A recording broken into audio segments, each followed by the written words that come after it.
Hello there! Welcome back everyone to Void Dwarf Studios for our Warhammer Wednesdays. And today we carry on with our Lumineth videos, and this time we circle back around to the Vinari in a wonderful kind of symmetry. See what I did there? Very Lumineth. Symmetry. So, the Vinari. We briefly touched on them earlier in our series, mentioning, of course, the Sentinels, Wardens, and the Dawn Riders. Now, these were in the original Lumineth army book.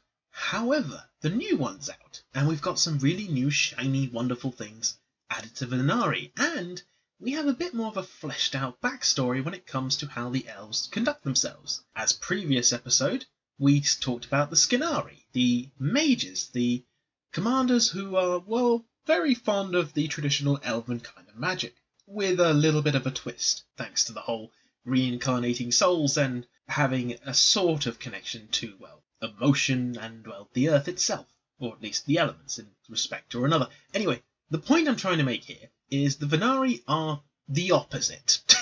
The Vinari are the organised military forces of the Lumineth Realm Lords, basically acting as your core army. These are the ones who will be the first, usually, on scene when it comes to defending Hysh from the various chaotic forces, and, well, Nagash trying to poke his nose where it doesn't belong. And it's these organised phalanxes of the Shining Spears, Dawn Riders, and some wonderful new toys that GW has released that allows the Vinari to, well, really punch things far, far, far above their weight. Now, an elf is never going to outmatch anything in a strength competition, but they don't need to. They're an elf. They're supernaturally fast, and with a decent understanding of magic, as well as having enchanted weaponry thanks to the wonderful sun metal, is bathed in the light of Hysh for centuries at a time, making it ridiculously magical and incredibly painful because it can glow white hot and cause excruciating pain. And they've got their ether quartz, which allows them to focus. It allows them to use it for various magical effects, and armed with pretty decent armour as well as decent equipment, the Lumineth Realm Lords are possibly, next to the Stormcast, one of the most well-equipped armies when it comes to, well, going forth and campaigning. Really, they're just missing the turn up in a lightning bolt thing, and they might be punching on a similar weight to Stormcast. And, of course, the Lumineth themselves virtually glow with the light of Hysh when it comes to how much magical energy they have absorbed into their bodies over the multiple lifetimes they might have existed for. And the fact that they can, well, have this kind of glowy light effect all around them at any time they particularly choose, tends to make the more superstitious people who think they might have a chance decide that maybe it's not a good idea to stab the really bright elven individual with a big sword. Now, an important thing to mention, just before we get too far into the Vinari, is the fact that the Vinari are very much touched by the teachings of Tyrion, the other high elven brother of Teclis, who, for some reason, whilst mentioned and talked about, we don't really know quite what he's up to. He seems to be in the background a bit more, and ironically Teclis is way in the forefront, an ironic thing considering their past. The point I'm trying to make here is that Teclis is the military magical strength of the duo, and Tyrion is the military martial and disciplined strength of the elves.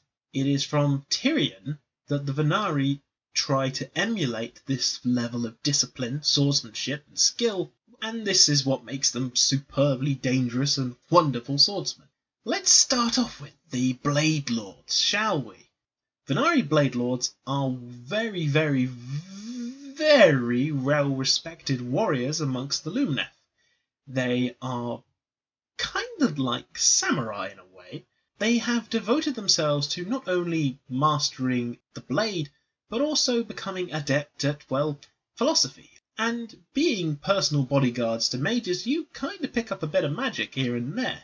It is the aspiration of every Vinari warrior to wield the legendary sun metal blades, which are superbly crafted two-handed swords, sometimes single-handed swords as well, which, well, cut through anything pretty much like a really hot knife, because they can be really hot blades, making them superbly good at cutting through, well, basically everything.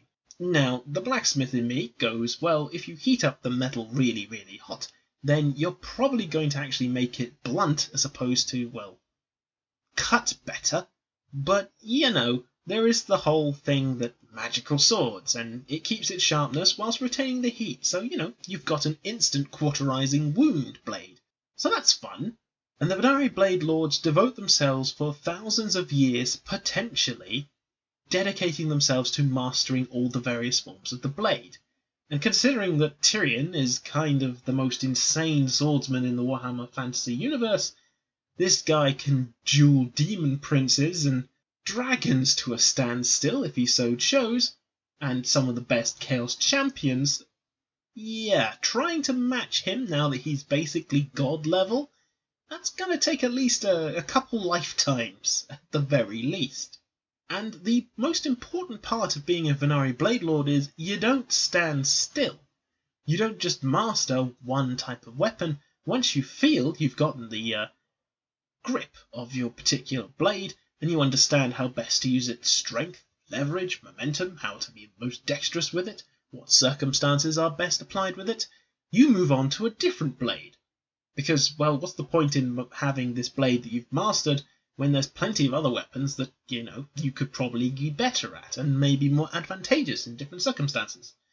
For example, having two blades, which are always better than one, gives you that additional speed and mobility. But if you're dealing with something particularly tough, the two-handed great blades are more than enough to, well, make a troll feel a bit uncomfortable. And I imagine the fact that they are hot two-handed swords means that the whole troll regeneration thing, at least in the Age of Sigmar lore, perhaps not on the tabletop, makes the troll feel a tad uncomfortable, I would have thought.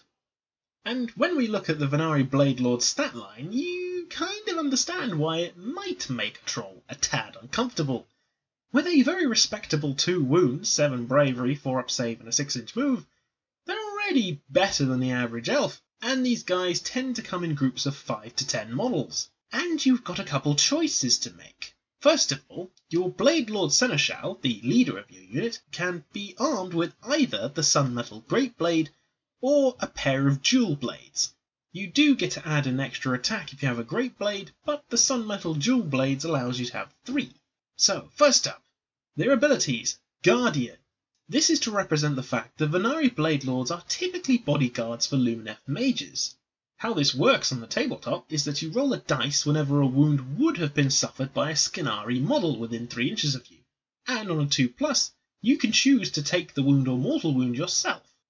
That's a pretty decent thing to have, especially as mages are, well, on the whole, relatively squishy, and it's nice to have that backup nearby. Whilst it's a 3-inch distance, meaning you've got to stay pretty close to your mage, well, really that's what these guys should be doing anyway, so yeah, I don't particularly see a downside in this if I'm honest. Just make sure that they keep that mage out of combat. That's really what they're there for. Because when you have the wonderful ability known as Vinari Swordmaster, you get to do this. You can choose one of 2 different stances, either the Perfect Strike or the Flurry of Blows. You can't mix and match, you have to pick one stance for the entire unit. Now here's the thing, the Perfect Strike will always hit. Yes, the Perfect Strike will always hit, you don't have to roll. And considering the fact that it's a 2-inch ranged Great Blade, one attack, which, is meh, but you hit automatically, so who cares?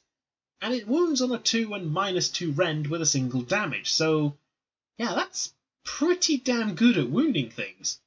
Or you can take what is known as the Flurry of Blows, essentially representing that, well, you've gone for the perfect decapitating strike, but that hasn't worked, so let's hit it really, really fast as many times as you can.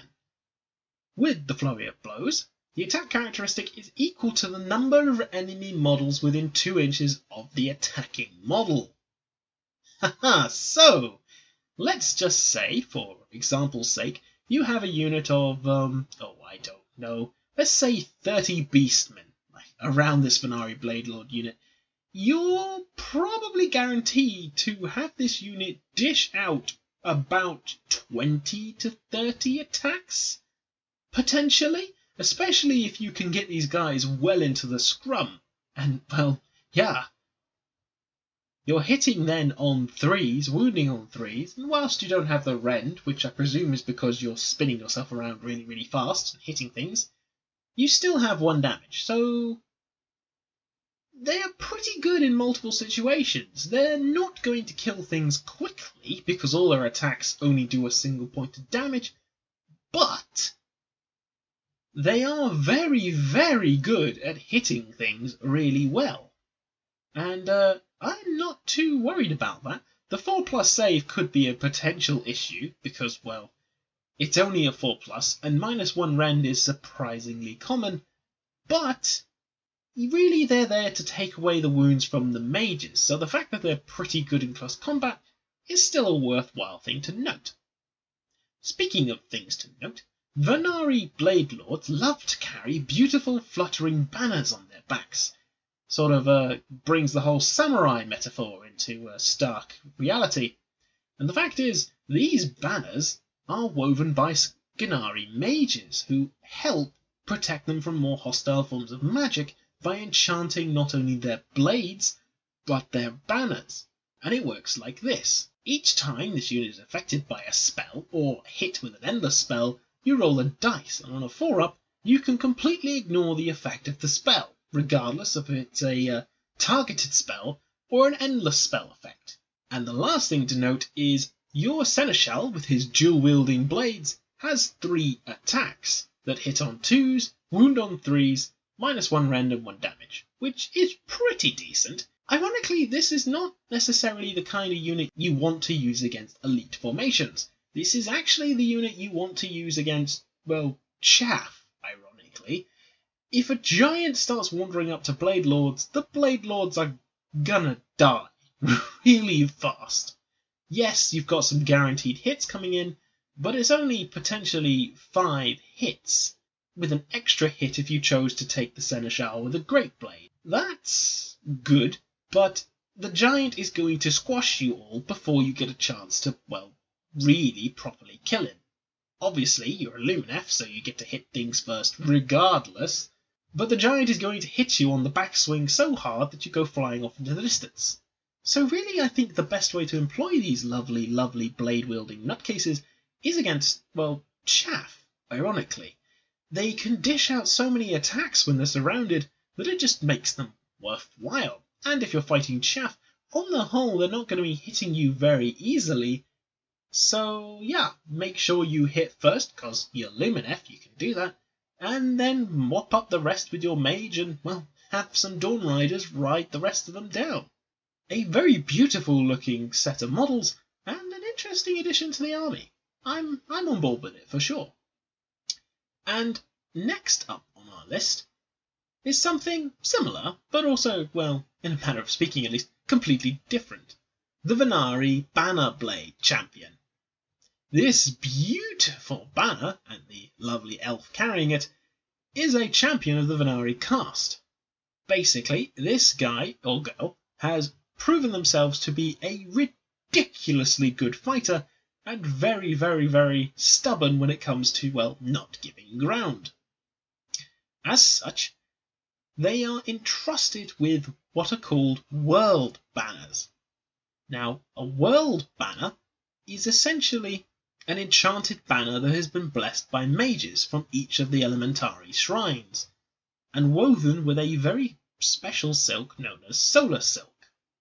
Because Realm of Hish, of course it has to be a light-based thing, but anyway, the magical potential of this thing is so great that the runes on it can glow and basically install discipline into anyone nearby. To be allowed to carry a world banner is so important that these individuals would rather die standing than let this banner fall. If, by some miracle, you, well, dropped the banner, legged it, and survived, you are considered an exile from the Vinari army. Oh, and also from Hish itself, because The only way to redeem yourself is to attempt to burn the weakness in your soul that allowed you to, well, drop the banner and run, and walk yourself willingly into the transforming light of Hish's perimeter Immical. Not a single person has done this and managed to return. Yeah. This is usually a death sentence if you drop that banner or leave it for any reason. That's how important these things are and how difficult they are to create. However, the person wielding the banner should be an expert in almost every single form of swordsmanship known to the Lumineth, and they will have studied a particular form of swordplay known as the Alrithi. What this translates to, once you take it out of the elves' mouth and translate it into the Azurite tongue, is Shield of Swords. The premise being that you plant your back foot firmly, place your banner into the ground so you do not have to hold onto it quite so tightly. With this additional mobility assured, you can then wield your blade as a defensive weapon as well as cutting off anything that tries to get too close. At the end of the day, the banner is meant to be close to the fighting, it's not meant to be, well, right in the thick of it.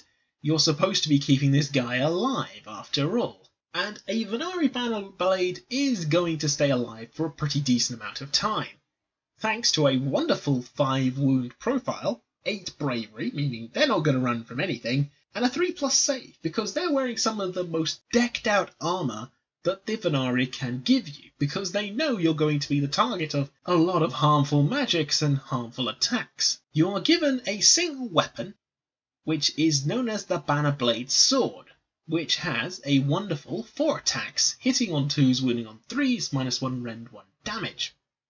And it has a special rule. This blade has been soaked in some metal for so long that you can burn your victims from the inside out. Yeah, stab this thing into a poor unfortunate human, and basically they will burst into flames and disappear in dust. Yeah, that's some pretty insane sword there. And on the tabletop, this is represented by, if you hit with a 6, then it inflicts a mortal wound straight on top of the target. Yeah, that's really nasty, just gonna say. But whilst that blade is quite fun, on 6s at least, that is not the reason you have a Bannerlord. You have it because of the blooming World Banner. Starting off with the basics, this thing adds 1 to the bravery of all Lumineth Realm Lord units that are wholly within 18 inches, which, that's pretty good. Your bravery has now been bumped from 7 to 8, which is great. And in addition to this, you add 3 instead of 1 if any of these banner blades are within 3 inches of an enemy. So ironically, the closer you are to the enemy, the better the buff you get for your bravery. Your basic Vinari spear guy has now gone from 7 to 10 bravery, making them virtually immovable, and yeah, that's a terrifying prospect for your opponent. And we're not done. In addition, once per battle, you can essentially draw on the power of the World Banner to do the following. You measure 18 inches from this model, and then you roll a dice for every enemy model within that 18 inches. If the roll is equal to or less than the number of the current battle round, that unit suffers D3 mortal wounds, and they subtract 1 from their hit rolls until the end of the next phase. So, once per game, basically you can nuke things within 18 inches. Oh, God. And there isn't a cap on these. Yeah, you could take multiple Bannerlords, and whilst the bravery of course doesn't stack, you could make this thing do this twice, potentially 3 times if you had 3 Bannerlords. That's really disgusting, but fan-frickin-tastic at the same time. I love this model. The model is gorgeous. I would take the model just for how pretty it looks. But having that wonderful nuke potential, and the fact that this guy is pretty good at staying alive, and bravery 10. Bravery 10 is amazing, so really, you can't afford not to have this guy. At least in my opinion. From really tall, pretty banners, we now move back to what I consider to be an elven, well, staple. Now, in Warhammer Fantasy, the High Elves had the iconic and classic repeater bolt thrower. This thing has been the bane of many an army because it doesn't lack in killing power and it's borderline like a submachine gun with arrows. These things were nightmares. And the Vinari have their own, and it's on steroids, known as the Vinari Star Shard Ballista. This artillery piece is basically a super souped up version of the traditional compound siege bow, mounted on a beautiful elegant tripod and giving it plenty of speed and accuracy and the ability to, well, shoot things that try to run too close and try to get up and be mean. Made from Hyashian Dreamwood and crewed by some pretty keen-eyed and steady-handed elves, this thing is equipped with long-shafted bolts, which, of course, have been infused with ether quartz. Each one of these wooden shafts has been dipped in a reservoir of water that has been infused with ether quartz, meaning that these things tend to glow, and when they fire from this thing, it emits a blinding light, and well, the last thing you're probably going to see when this thing comes flying towards your head is a big bright light that, well, makes you go blind. Oh, and then you've got a 12-foot bolt through your skull, which, you know, that tends to end any complaints you might have had. This wonderful little artillery piece is crewed by a bunch of elves who do have arming swords, which is, you know, they're not meant to be in combat. 2 attacks, hitting on 3s, wounding on 4s for the 2 crewmen, with 1 damage, no rend. Yeah, you don't want these guys in combat. Whilst it has 5 wounds, and, well, actually that's as good as it gets from there. They have a 6-inch move, 6 bravery, and a 5+ save. Yeah, you don't want them in combat at all. But that's not the point of this thing, of course. You have the Star Shard bolts, which have a 30-inch range, making them possibly one of the longest ranged artillery pieces in the game. 2 shots hitting and wounding on 3s, -2 rend and D3 damage, making it very reliable and very good at, well, taking out multi-wound targets. But it doesn't end there, because of course the bolts are soaked in ether quartz, as we previously mentioned. The ability Blinding Bolt means once per battle you can pick this unit and choose it to shoot a blinding bolt.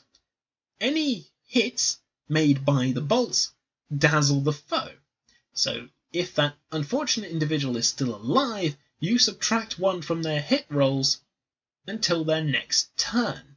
This of course doesn't stack, you can't have multiple ballistas choosing to use their once per battle blinding bolts, but in the right circumstances, say if you are targeting a character that you want to charge and fight with, say, another character or a bunch of elite warriors, and you think you want to have the odds on your side, target them with a blinding bolt, and then suddenly the really scary monster or hero suddenly isn't quite as scary when they're hitting on, well, let's say 4s or 5s. That's pretty darn handy. And an aspect of Star Shard ballistas that I didn't mention is this. They have messenger hawks that allow them to communicate with their leaders, essentially meaning that they can pick their targets more effectively. But why the blooming hell you would use a messenger hawk and not just use the equivalent of, I don't know, Mage Whisper, you know?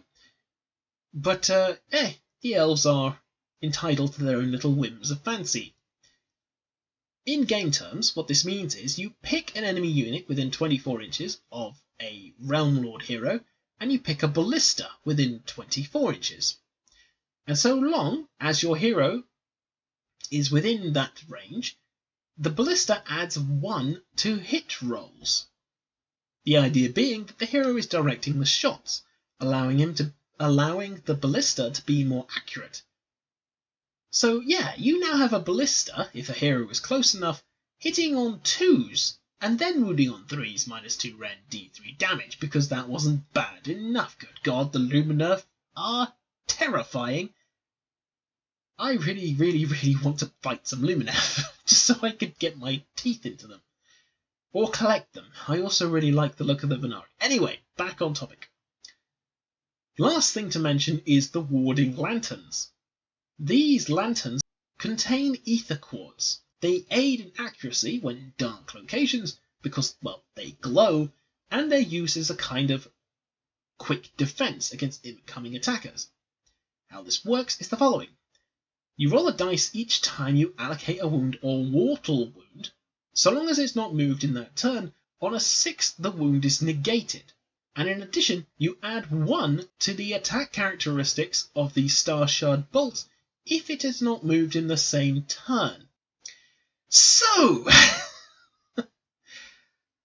you now have 3 attacks hitting on 2s when there's a hero nearby, wounding on 3s, -2 Ren D3 damage. Yeah, just stick 3 of these in your back lines, have a hero within 24 inches, maybe a couple heroes that are within 24 inches, say a couple mages that have to stay back, and then just machine gun with arrows. Oy vey, this is unpleasant. This is an unpleasant thing to have to fight at the best of times. But it suits the Vinari very, very well, and again, I have to hand it to TW, it's a very pretty model.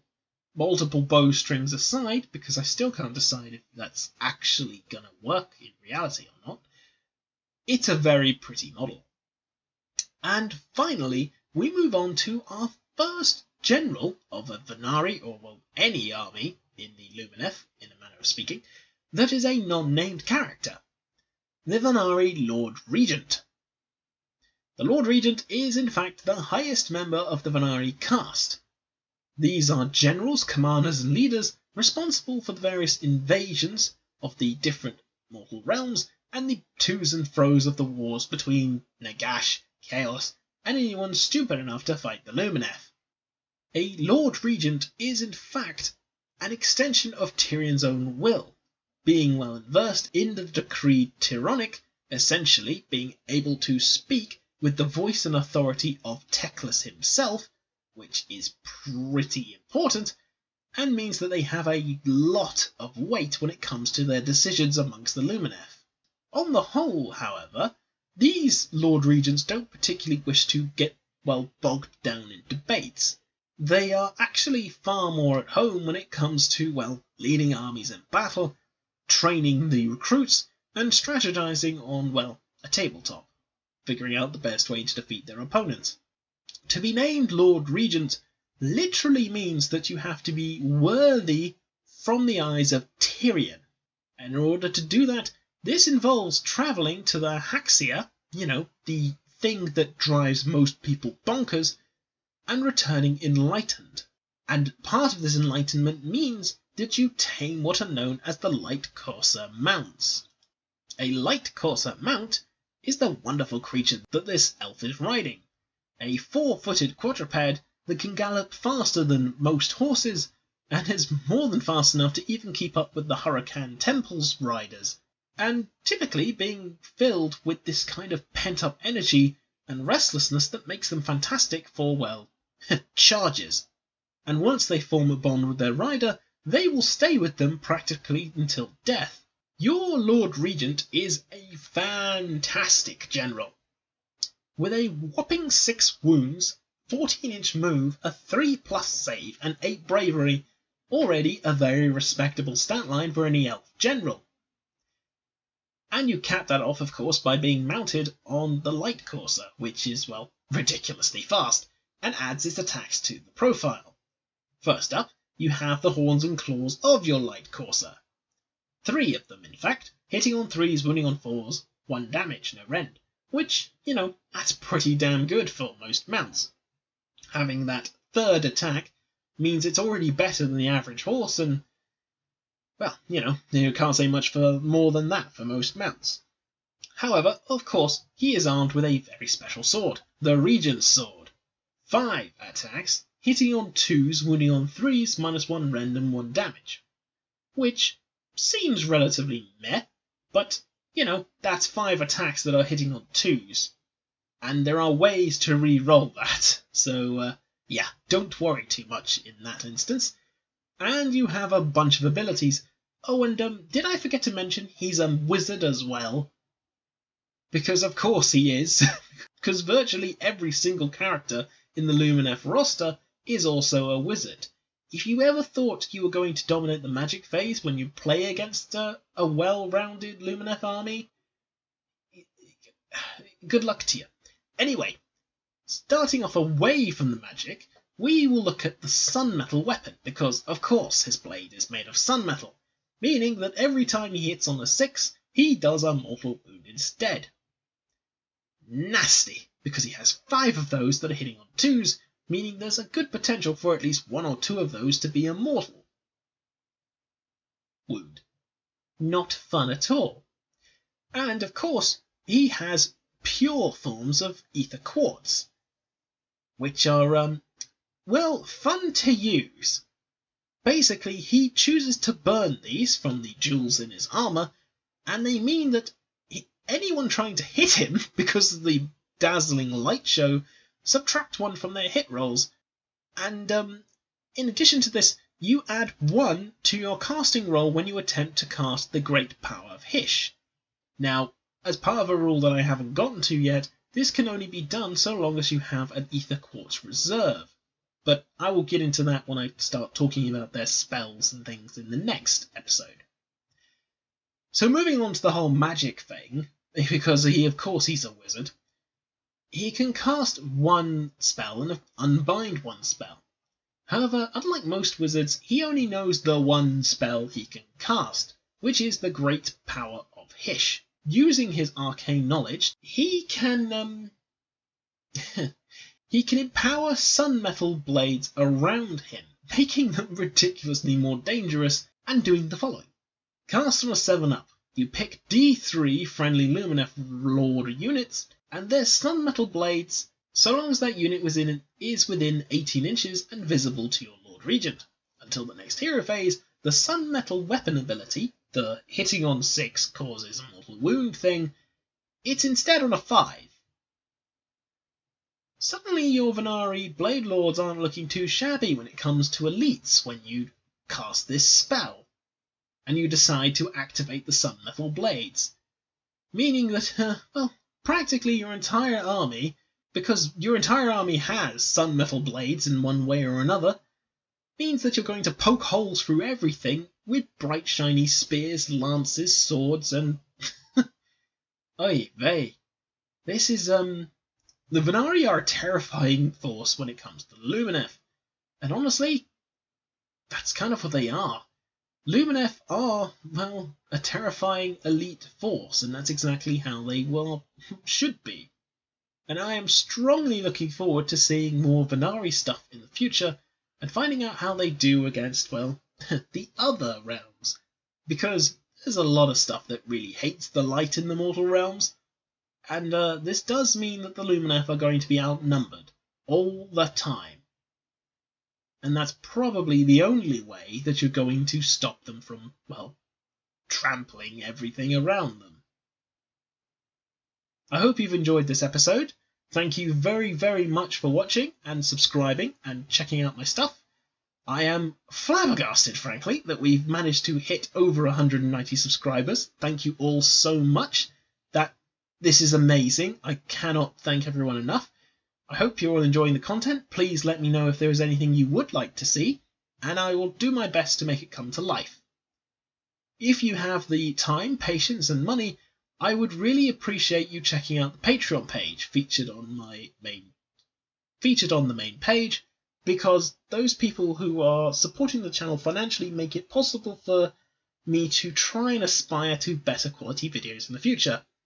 I have in fact made a couple purchases that will hopefully make this easier to film, especially narrative campaigns and battle reports, as that is what I want to aim towards eventually. Anyway, thank you all again for watching, and I hope wherever you are, you're having a good day. Until next time, take care everyone.